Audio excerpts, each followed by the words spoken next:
The battle. It was our challenge. We played against Buffalo. New coach, their second year with that program, and a revamped roster. I thought that coming into tonight, I expected there to be chaotic moments within play because we have 10 new players and she has a roster that has been revamped. So everyone's looking for cohesiveness and togetherness and chemistry. But I felt all in all, even though we were tested at home, had a lead, they fought back into the game, we showed resiliency. And I saw a lot of things that I really like and appreciate from my team. I saw some things we need to work on still, but we're in that moment where we're trying to mature into the team that I know that we can be. The vision is still clear for me in terms of us being a great team and playing as a well-oiled machine. It's just that we have to get through these growing pains in order to get there. But it's very rewarding and beneficial and satisfactory when you can win while you're still growing. I thought that our bench came in and gave us great minutes, especially when Kay Clark and India Buford may not have had a strong night offensively, and you can add Jordan McLaughlin in there too. But you had Halima Salad and you had Makaya. They both came into the game and gave us a lift from the offensive end. So that is refreshing to see as a coach. I love the fact that we're turning our roster over and many people are getting great minutes early on in the season. And now that's going to put us in a position where everyone's going to be well-seasoned, well-versed, and they're going to be adapted to the style of play here on both ends of the floor as well as playing on this level. So all in all, I'm happy about the win. There are things that we can improve upon, but the future looks bright.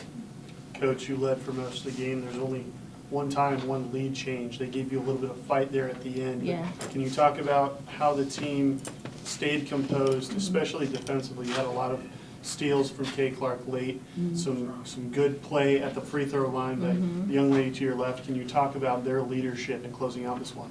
Yeah, so the thing that I love about Jordan and Kay is the fact that they've been here. Kay has been under me for 3 years. Jordan, this is year 2.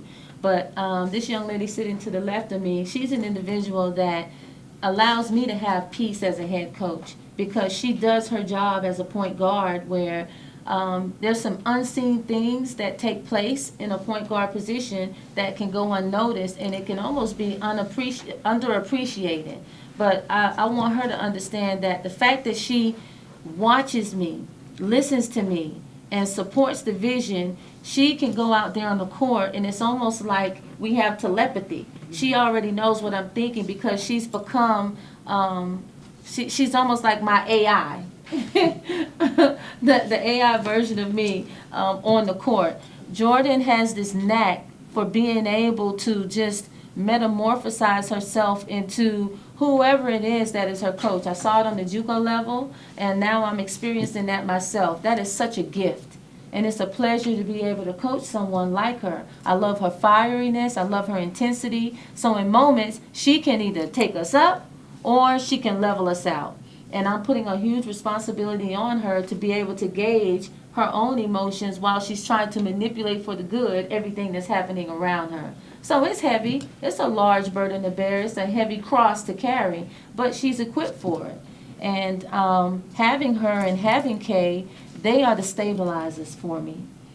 They can go and talk to players to get them to understand my intensity, to understand my verbiage in whatever moment that we're in so that the job can still get done. So those two are going to be pivotal to our success, whether they're on the court or on the bench, in the locker room, or in life. They're going to be pivotal to the program's success on and off the court. Jordan, a 5 for 8 effort at the line for you tonight, 38 minutes played. Can you just talk about your mindset going to the line there late and just converting those shots? I knew that all the misses early on, it was behind me, and I knew that my team needed me to make the 2 free throws. So the only thing that was in my mind was to calm my team down, and I know that all of us need to see the ball go through. So when I got to the free throw line, I was like, okay, if I hit these 2 free throws, it could change the game for us and give us a boost that we needed. We got a quick turnaround, Coach. We're stacking wins together. How do we make it 3 in a row against Xavier on Tuesday? Well, the way that we can make it 3 in a row is by taking the lessons that we need to learn from this game and our game against Lincoln, and we have to have carryover. We have to be able to apply the new lessons that we've learned to the new opportunities that we faced.